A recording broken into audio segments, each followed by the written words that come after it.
Patayng lawas sa masuso nga namatay sud sa Vicente Soto Memorial Medical Center.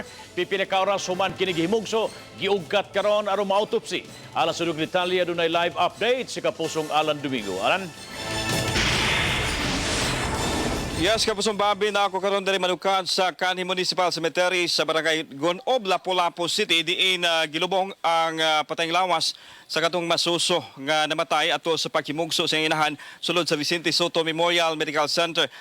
Karong hapon, giugkat ang lawas ni John Nino Anyosa, Kapusong Bobby, for autopsy. Kini base usab sa request sa pamilya sa bata aron masayran kung unsa gyud ang hinungdan nganong namatay kini.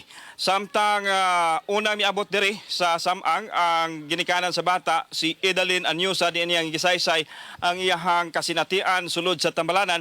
Diin niyang gikumpirmar nga ang bata siyang sabakan sa wa pa kini siya maabot dito sa Nasoy nga hospital.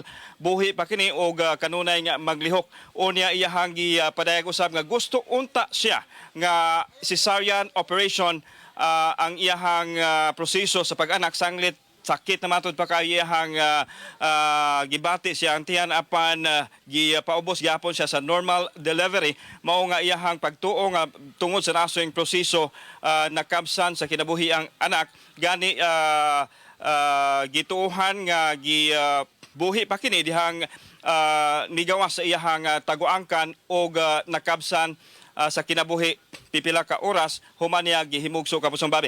Alas 4 pasado karong hapon miabot usab ang PNP Crime Laboratory uban ang taga-homicide og ang HEPI sa Women's and Children Protection Center Cebu City Police Office aron sa pag-ugkat sa patayng lawas sa bata.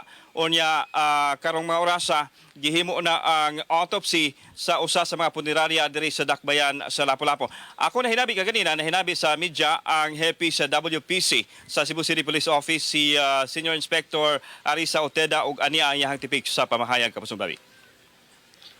Murag di ko kadawat ba nga sa akong bata nga kanang himsog kayo niya mamatay lang ana niya perti na kong gam sa akong bata niya nga akong gusto sa kanang may tabo nga makita gyud og unsa gyud namatay nila aron makuha og kanang matagaan gyud siya justisya. Okay, Kapusong Bobby, ang atuang nabati o nakita mo to ang inahan sa bata nga si Edalyn Anyosa. O niya kaganina sa moto iyahang gipanghimugatan nga mga sila justisya sa ginangatan sa iyahang anak o mahatagan og katin-awan gyud kung unsay nahitabo nini. O niya siguro later on ato mahinabi si Senior Inspector Oteda ang HEPI sa WCPC. Samtang atong nahinabi atol sa off-cam interview ang medical legal officer sa PNP Crime Laboratory, posible matud pang maabot og duha ka buwan ay masuta nila ang namatyan sa bata kay ipadala pa ang sample nini ngadto sa Camp Crame.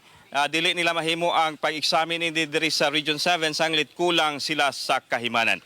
Muna ang latest development nining kaso sa bata nga patay gimugso sulod sa Vicente Soto Memorial Medical Center. Balik sa imo diha, Kapusong Bobby. Thank you so much, Kapusong Alan Domingo sa imong live update.